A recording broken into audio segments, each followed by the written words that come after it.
What's going on there, guys? We back with another one.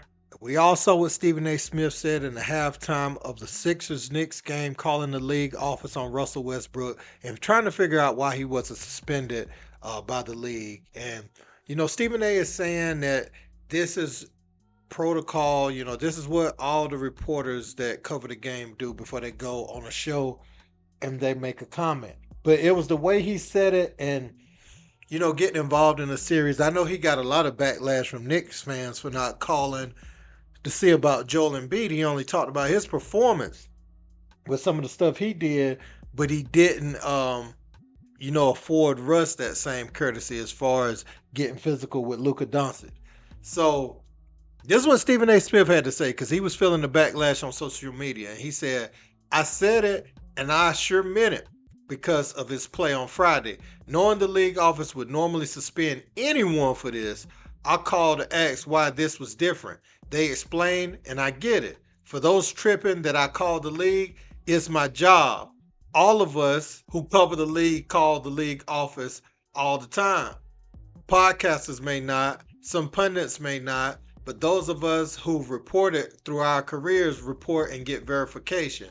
That is what we do."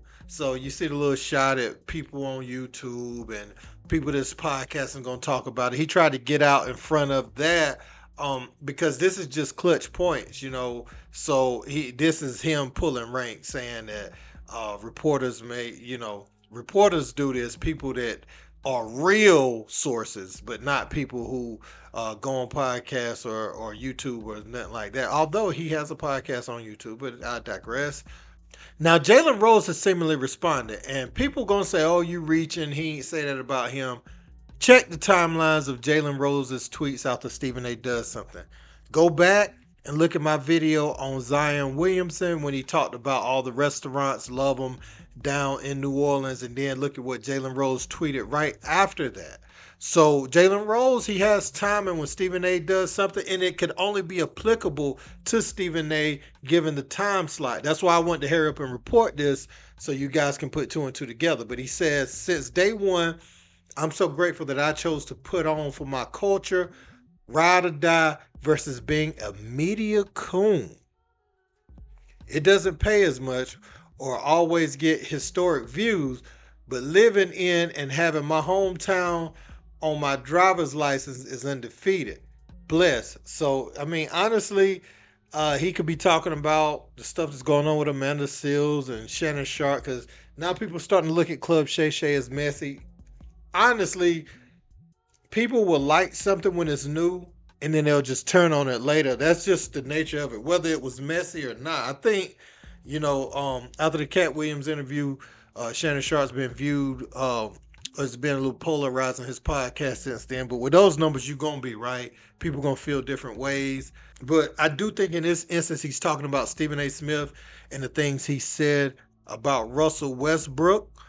And if you haven't heard that yet, I'm going to play that audio for you. Check it out. What did you see from Russell Westbrook? Inexcusable behavior. That's what I saw. And I don't know why this isn't being talked about enough, to be quite honest with you. I was of the mindset that Russell Westbrook deserved to be suspended for today's game. That's how appalling his game was. Now, I've been raving about Russell Westbrook since he arrived in Los Angeles. He's been a godsend for the Clippers as far as I'm concerned. He's an energizer bunny. But what he did the last game, I want y'all to go back and reflect on what transpired in game 3. Look at this foul right here. You knock the guy clear upside the head. You sit up there and you come down on Luka Doncic in the back. That play right there, you could have separated his shoulder. Then you push him in the chest. Then you go after PJ. And then after that, even though PJ shoved you in the back, and then you're shrugging off the referee. I felt so serious about this, fellas. I called the league office. And I said, I need an explanation. Tell me why Russell Westbrook wasn't suspended. And I was told that the the officials gave their report. And every indication in writing that they provided said, we handled this. He got a couple of technicals, plus a flagrant one, plus he was ejected, plus no one was injured. So we took all of those things into consideration. That's why we didn't suspend him. And I stood down. I said, that makes total sense. I'm glad. But they said, if it had been the regular season, the likelihood is that they might have had a different decision. But it's the playoffs, and because of how important it is, you can't just do that. But Russell Westbrook, mad love and respect to him most times. I was so disappointed in the way that he played the other day. Kawhi Leonard is hurt. Paul George and him combined for 16 points. They're averaging 29 points per game together. You're needed, and you acting like that? I couldn't believe it. I couldn't believe it. Now, Steven Jackson also replied to what Gilly the King had to say. And, you know, he was calling out Stephen A. and Jason Whitlock, but he said, you ain't telling no lies. Just how you talked about us. How you called the league and asked why somebody not suspended. I think you accidentally told on yourself, my brother. And he asked Stephen A. Smith after that, and he got the picture from the Keenan Ivory Wayans, man. So yeah, that joke funny, man. So Stephen A. does go on at the end of this clip to say that the league office said if it was the regular season, they might have done it. You don't really want to suspend someone in a playoff series if it can change the swing of a series or pretty much give the other team momentum, especially if it's not egregious. It's not just like a tripping out the air or something like that. But at the same time, you know, you do have to maintain control of the game if you're the referee without controlling too much of it. So it's a tricky balance for the officials. So I get that. But as far as Jalen Rose coming at Stephen A. Smith, I mean, some people think it's Molly related. I want to know what you guys think, because I do see them flirting on TV, and it's almost like they rubbing it in sometime on old Jalen. But Jalen has often said things, you know, and it's not just the Zion thing. It's been a couple things where Jalen is clearly talking about Stephen A. Smith based off of what just happened and the timeline of his tweet without saying his name. So I do wonder if Stephen A. will ever quote the tweet or say anything. But Jalen, I'm sure he's waiting and got it unloaded. I know Jalen was uncomfortable working with a lot of those guys up there.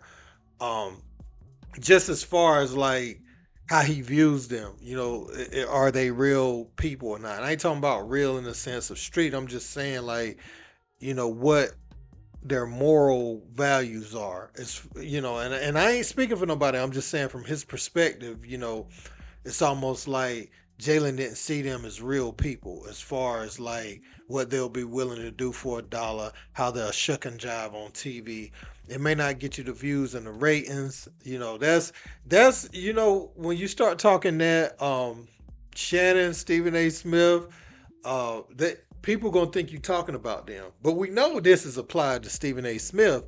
And Jalen Rose don't really run from that, man. So do y'all think Jalen Rose taking these shots at Stephen A. Smith, you think it's wise? You think it's what he should be doing at this point in his career, or should he just ignore Stephen A. Smith?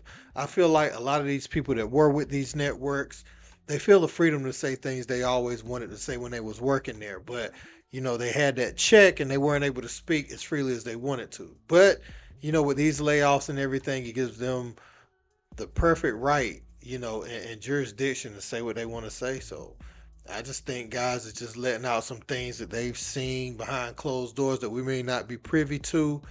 And, you know, they just got to say what they got to say, man. But let me know what you guys think in the comments. Don't forget to like, share, and subscribe. Till next time. Skip tweeted something, and although I disagree with the tweet, and hopefully Skip would take it down. I'm not going to take it down.